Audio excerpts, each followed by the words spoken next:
할렐루야. 오늘 전 여러분과 함께 이사야 49장 14절로 23절의 말씀에 근거해서 나는 너를 잊지 아니할 것이라, 이와 같은 제목으로 은혜의 말씀을 나누겠습니다. 이스라엘 백성들은 나라가 망하고 바벨론의 포로가 되어 끌려가면서 절망했습니다.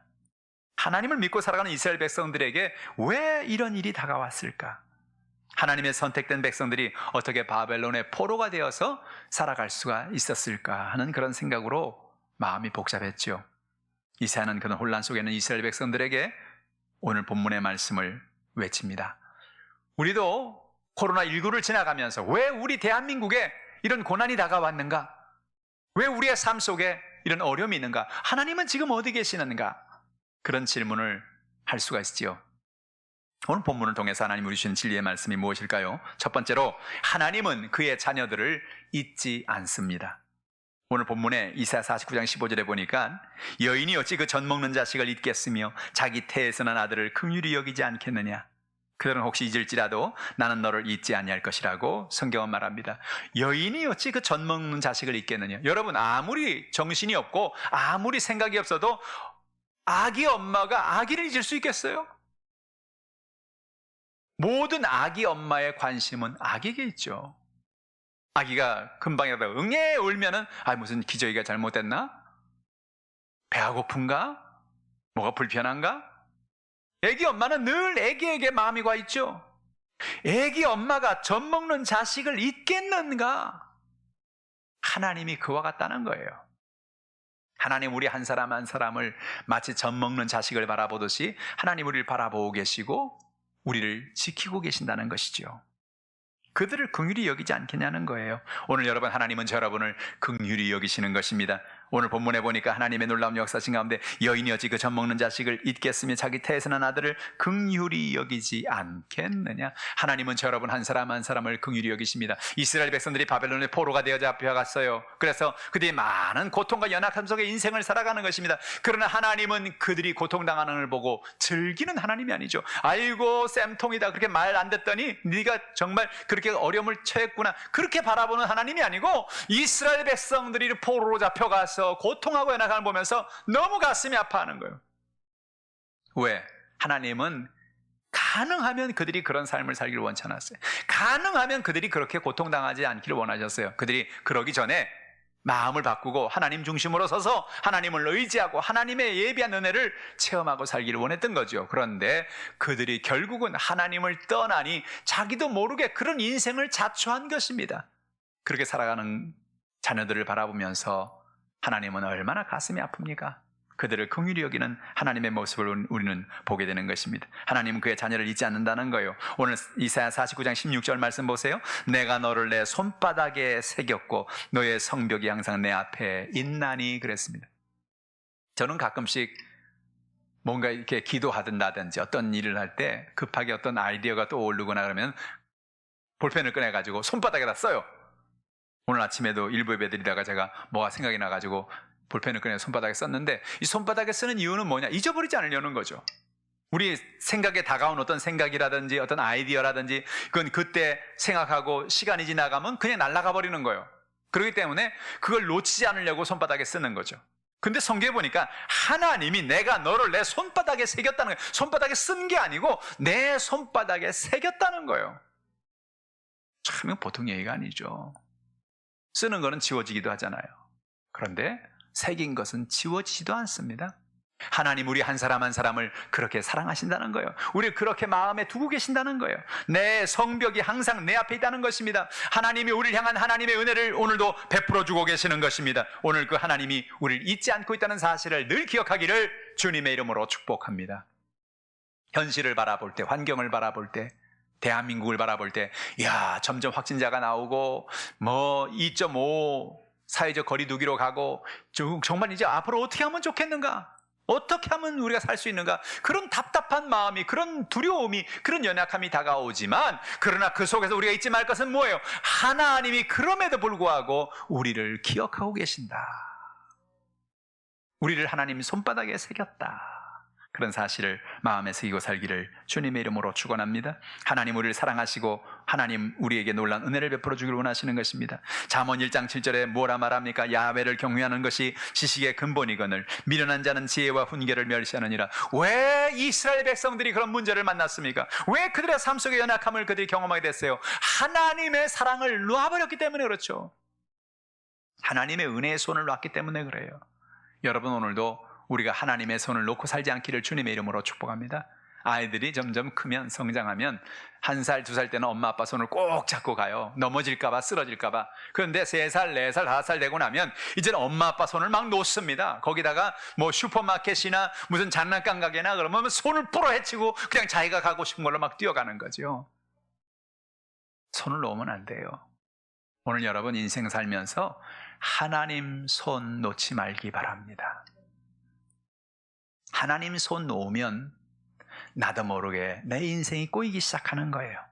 야훼를 경외하는 것이 지식의 근본이라는 것입니다. 하나님을 경외하고 하나님을 예배하고 하나님을 의지하고 살아가는 사람에게 하나님이 그에게 지식을 주는 거예요. 근데 미련한 자는 지혜와 훈계를 멸시하느니라. 미련한 사람은 누구예요? 하나님의 지혜를 멸시해요. 하나님의 훈계를 멸시해요. 하나님을 섬겨라. 하나님 외에는 다른 신을 섬기지 마라. 하나님 의지하고 살아라. 왜 하나님 그렇게 말씀하십니까? 그렇게 말씀대로 살 때 하나님 우리에게 복을 주신다는 거예요.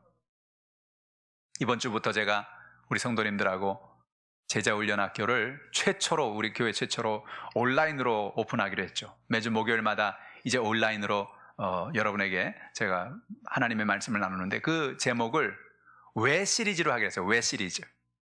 성경에 보면 우리는 왜?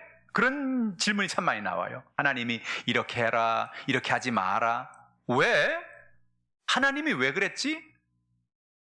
그냥 우리는 왜 그런지 모르고 그냥 하나님이 그렇게 하라니까 하고 하지 말라니까 하지 말아야 되는 줄 아는데 사실은 다 이유가 있는 거예요. 왜 하나님이 그렇게 말씀하시냐. 그래서 이번 주에 제가 왜 시리즈를 가지고 처음 시작해요. 오늘 성경에 왜 하나님을 경외하라고 말하나요? 왜요? 하나님을 경외할 때 하나님은 우리에게 지식을 주신다는 거예요. 지혜를 주신다는 거예요. 하나님을 경외할 때 오는 지혜가 뭐예요? 하나님의 주신 놀라운 축복을 받는 하나님의 통찰력을 우리에게 주시는 거죠. 놀라운 사실은요, 하나님을 잘 섬기고 하나님을 의지하는 사람에게 하나님이 복을 주시는 겁니다. 길을 열어주시는 겁니다. 근데 사람들이 하나님을 경외하지 않고 살거든요. 하나님 모르고 살거든요. 근데 그게 뭐예요? 그거는 뭐예요? 지혜와 훈계를 멸시한다는 거죠. 하나님이 주시는 지혜, 하나님이 주시는 말씀, 하나님의 훈계를 우리가 따라 살면 우리는 복을 받을 것인데 그거를 그냥 훈계를 멸시하고 지혜를 멸시하고 살다 보면 어느 날 나도 모르게 이상한 길로 걸어가고 있는 거죠. 잘못된 길로 걸어가고 있는 거죠. 복된 길이 아니고 복이 없는 길로 걸어가는 것입니다. 오늘 저 여러분이 하나님을 사랑하시기를 주님의 이름으로 축복합니다. 잠언 3장 1절 2절에도 이렇게 말씀합니다. 내 아들아 나의 법을 잊어버리지 말고 내 마음으로 나의 명령을 지켜라. 왜 지켜요? 왜? 하나님 왜 맨날 지키라 그러세요? 2절에 뭐라 말할 줄 아세요? 그리하면 그것이 내가 장수하여 많은 해를 누리게 하며 평강을 더하게 하리라. 나의 법을 잊어버리지 말고 내 마음으로 나의 명령을 지켜라. 하나님 말씀을 따라 살아라. 아유 왜요? 내가 내 좋은 대로 살고 싶은데요. 내 마음대로 살고 싶은데요. 왜요? 그렇게 살다 보면 오늘 나도 모르게 병드는 거예요. 나도 모르게 잘못된 인생의 길로 걸어가는 거예요. 나도 모르게 저주의 삶을 살아가게 되는 거예요. 그러니까 성경에 뭐라 말합니까? 내 아들아 나의 법을 잊어버리지 마라. 하나님을 사랑해라. 하나님을 경외하고 살아라. 그러면 내가 예비한 놀라운 축복을 네가 받고 살아가는 것이다. 우리 대한민국과 전 세계를 향하여 하나님은 오늘 말씀하고 있는 거예요. 얘들아 내게 돌아와라. 하나님의 말씀을 하나님의 법을 따라 살아라. 세상을 의지하지 마라. 세상을 바라보지 마라. 나를 의지하라. 하나님 오늘 우리에게 말씀하시는 것입니다. 우리를 기억하시는 하나님, 우리를 긍휼히 여기시는 그 하나님을 의지하고 하나님 중심의 삶을 살아가는 여러분 되기를 주님의 이름으로 축원합니다. 둘째로 황폐하게 했던 모든 사람들이 사라지게 될 거라는 거예요. 우리에게 고난을 준 적이 떠나게 될 것이라는 것입니다. 오늘 49장 17절 말씀 보세요. 내 자녀들은 빨리 걸으며 너를 헐며 너를 황폐하게 하던 자들은 너를 떠나가리라 라고 말씀했어요.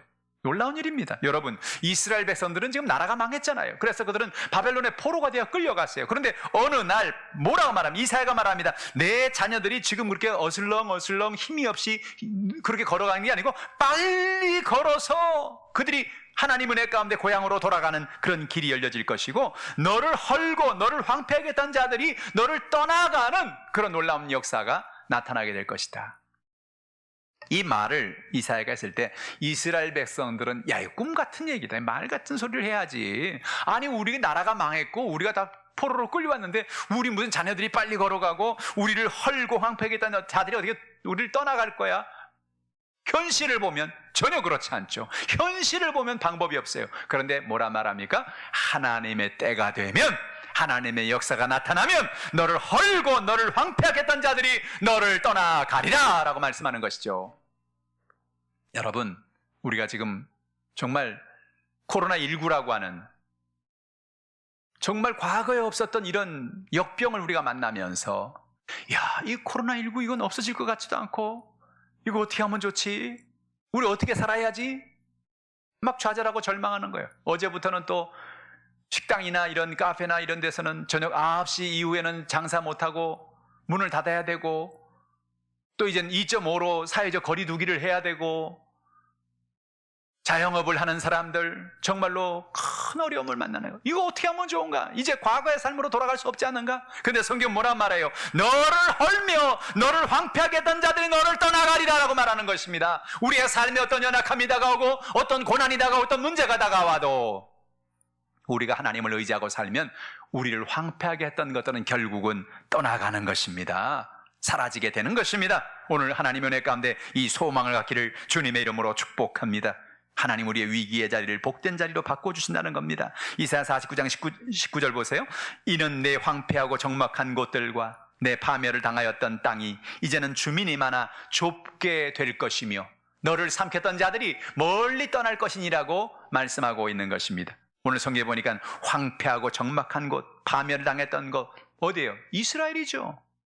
바벨론이 쳐들어와서 이스라엘 백성들은 황폐했습니다. 적막한 곳이 되었습니다. 그 많은 사람들이 살고 있던 그 성읍이 이제는 완전히 망하고 어려움이 처해지게 된 것입니다. 근데 그 성읍이 이제는 주민이 많아 좁게 될 것이며, 말이 되는 소린가? 아니, 지금 성이 다 무너지고 성이 황폐해졌는데 거기 무슨 주민이 많아서 좁게 된다고? 꿈 같은 얘기네. 꿈 같은 얘기야. 그렇게 말하는지 모릅니다. 하나님 뭐라 말합니까? 나는 너희들에게 꿈 같은 것을 이루는 하나님이다 라고 말씀하시는 거예요. 그 성읍이 사람이 많아져서 좁게 될 것이고 너를 삼켰던 자들이 멀리 떠날 것이다.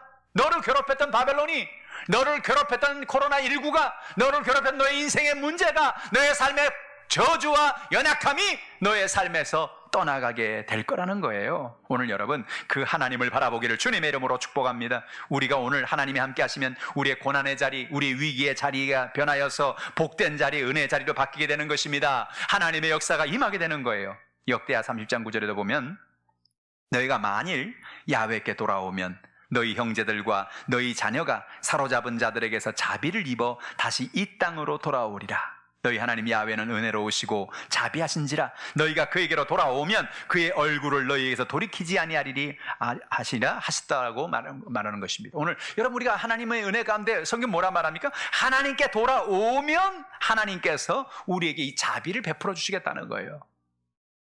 이스라엘 백성들의 가장 큰 문제는 하나님을 떠난 데 있었습니다. 우상을 숭배하고 세상을 바라보고 인생을 사는 것입니다. 나는 지금 우리 대한민국과 전 세계를 바라보면서 참 우리가 어려운 시기를 살아가고 있다. 우리 대한민국만 해도 여러분 지금 포괄적 차별금지법이라는 법을 지금 통과시키려고 국회에서 올려놨잖아요. 이 포괄적 차별금지법은 뭐 말은 좀 그럴듯하게 좋은 것 같아요. 차별을 금지한다는데 누가 뭐라 그러겠어요? 차별을 하면 안 되죠. 그러나 양성과 여성, 남성과 여성의 어떤 그런 것을 차별한다는 그런 얘기가 아닙니다.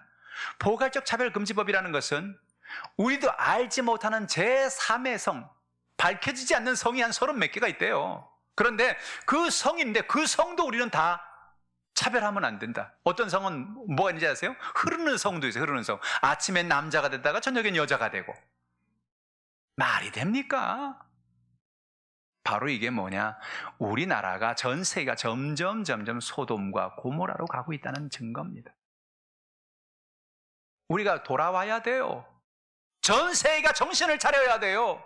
우리가 하나님 편으로 서야 되는 것입니다. 오늘 성경 말합니다. 너희가 만일 야훼께 돌아오면 이라고 말하면 돌아오라 해요. 돌아오라. 왜? 돌아와야 돼요. 떠났으니까 돌아오는 거죠. 돌이켰으니까 돌아오는 거죠.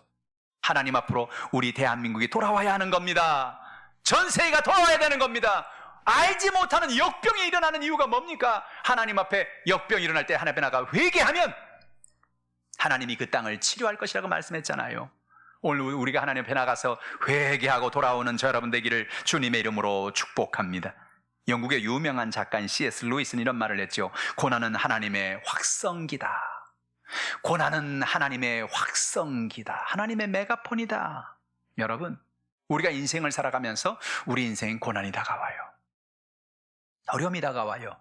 나도 모르게 물질의 문제가 생기고 가정의 문제가 생기고 자녀의 문제가 생기고 육신의 질병이 다가오고 알지 못하는 문제들이 다가오는 것입니다. 평상시는 우리는 고난을 만나기 전에는, 어려움을 만나기 전에는 뭐 별로 그런 거에 대해서 별로 신경을 안 써요. 그냥 내가 살고 싶은 대로 사는 겁니다. 그런데 우리가 고난을 만나면 그 고난은 하나님의 확성기가 되어서 우리에게 말합니다. 돌아와라.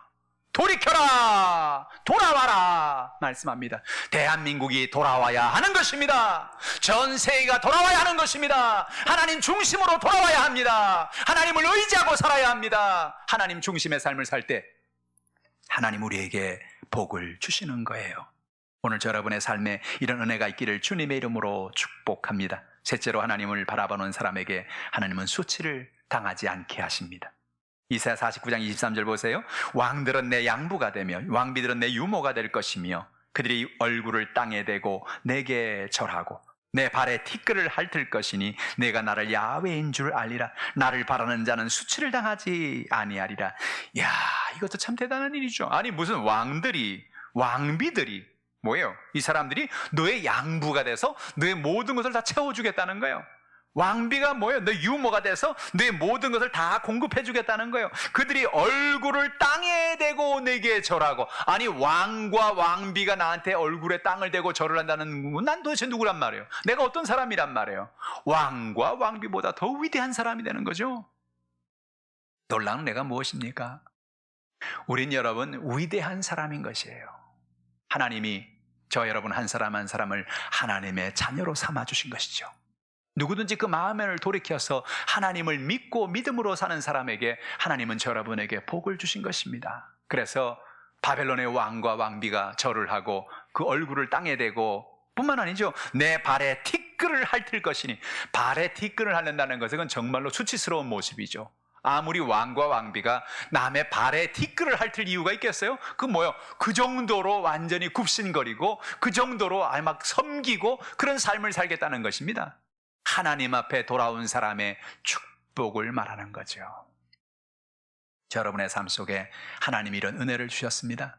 하나님의 자녀로서 이런 승리의 삶을 살아가기를 주님의 이름으로 축복합니다. 하나님의 자녀가 되어 하나님의 복받은 사람이 무엇입니까? 영혼이 잘 되어 하나님 은혜 가운데 구원의 복을 받은 하나님의 사람이 되는 것이죠. 하나님의 왕과 같은 하나님의 자녀가 되어서 성령 충만한 삶을 살게 하는 것입니다. 인생에 다가오는 고난과 저주가 떠나가고 하나님 은혜 가운데 아브라함의 복을 받은 사람이 되는 것입니다. 하나님 놀라운 역사하심을 통하여 어떤 병이 다가오고 어떤 연약함이 다가와도 모든 병을 이기고 연약함을 이기시는 힘과 능력을 허락해 주시는 것입니다. 영원한 천국을 바라보며 살아갈 수 있는 은혜를 허락해 주시는 거예요. 여러분에게 그런 은혜가 넘쳐나기를 주님의 이름으로 축복합니다. 하나님은 합력해 선을 이루어 주십니다.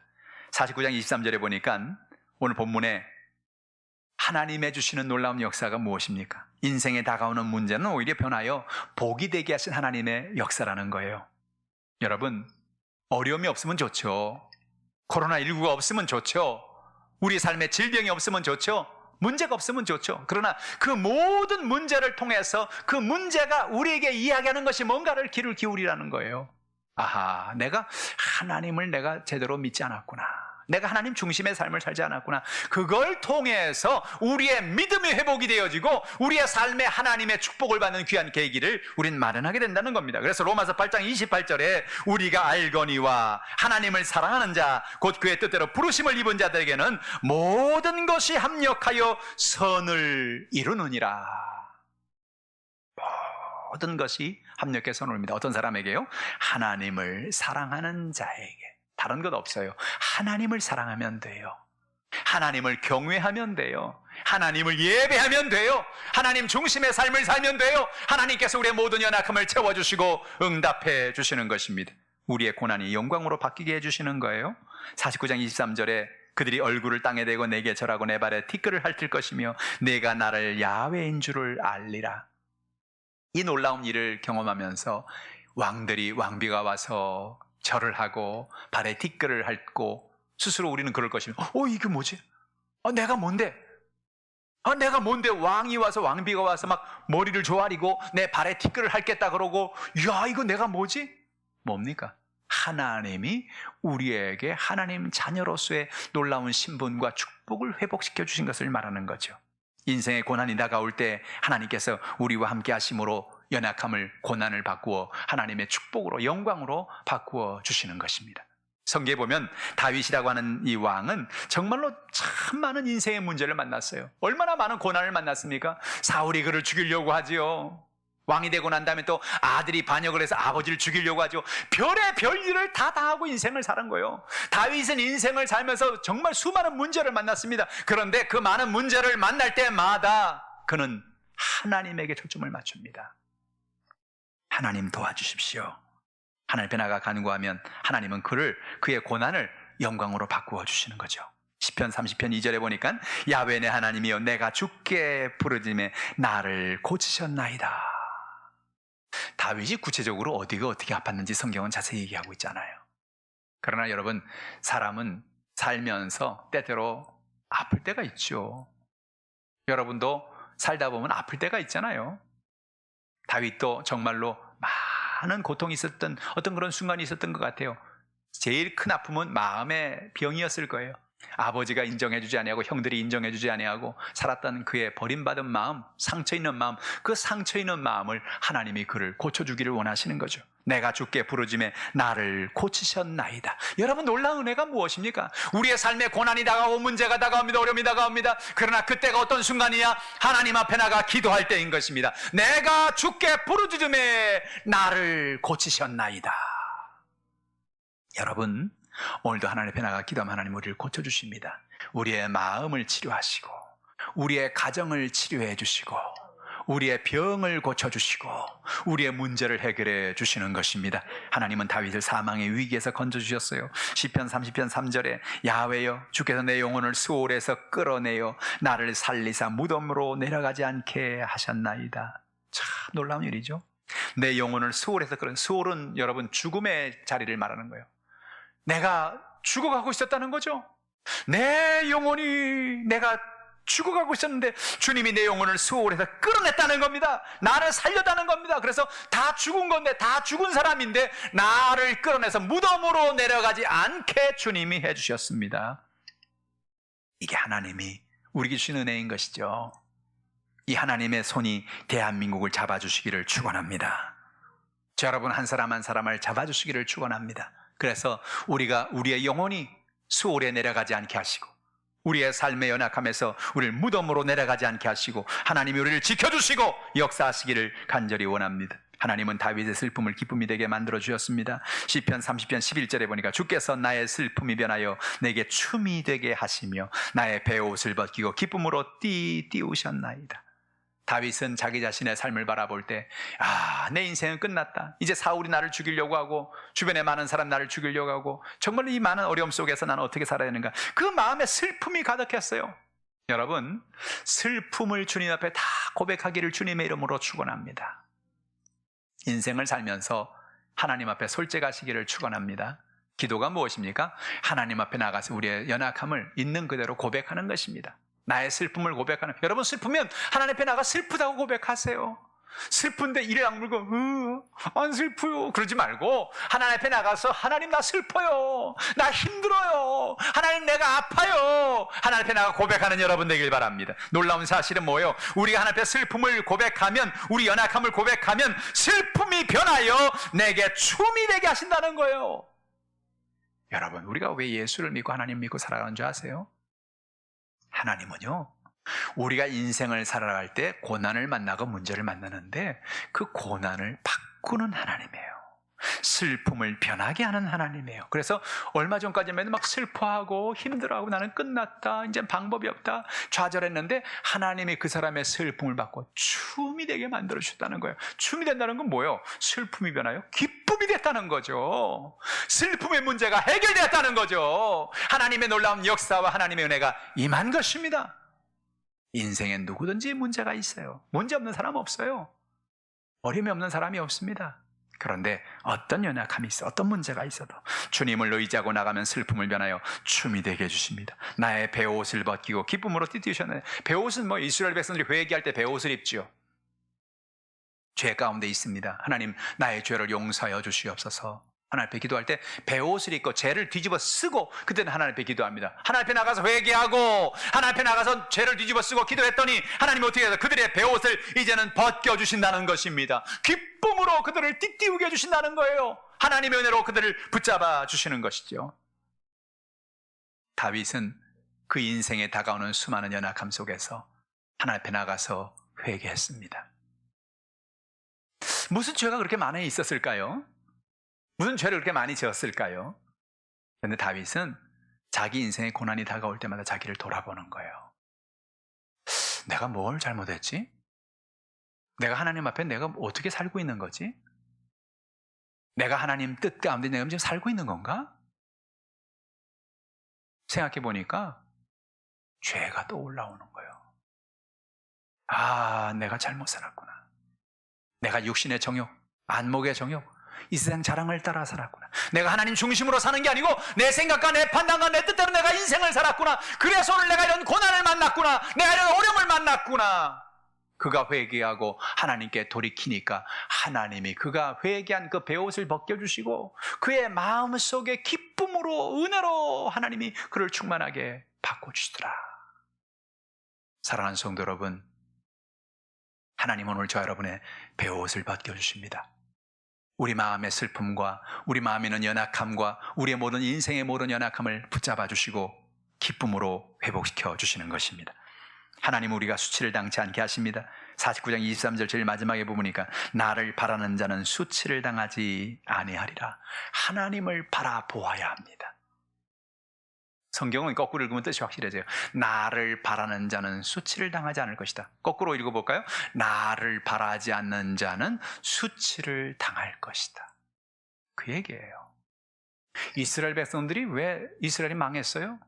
왜 바벨론이 쳐들어와서 그들이 다 포로가 되었어요? 상상할 수 없는 일이죠. 이스라엘이 어떤 나라입니까? 하나님이 세운 나라잖아요. 하나님이 아버지가 되는 나라잖아요. 근데 그 나라가 어떻게 망할 수 있습니까? 그 백성들이 어떻게 포로가 될 수 있습니까? 이건 말도 안 되는 거예요. 그들은 정말 수치스러워 견딜 수가 없어요. 왜 그랬다고요? 하나님을 바라지 않았기 때문에 그랬다는 거예요. 하나님 중심으로 살지 않았기 때문에 그들이 수치를 당한 거예요. 근데 뭐예요? 너희가 하나님을 바라면 수치를 당하지 아니하리라.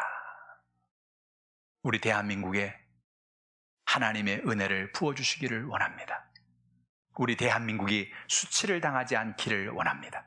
우리 한 사람 한 사람이 수치를 당하지 않기를 원합니다. 그럼 어떻게 됩니까? 우리가 하나님을 바라보아야 하는 것입니다. 하나님을 놓쳐서는 안 됩니다. 하나님을 잊어버려서는 안 됩니다. 하나님 중심의 삶을 살아가야 합니다. 하나님 붙잡으시기를 주님의 이름으로 축원합니다.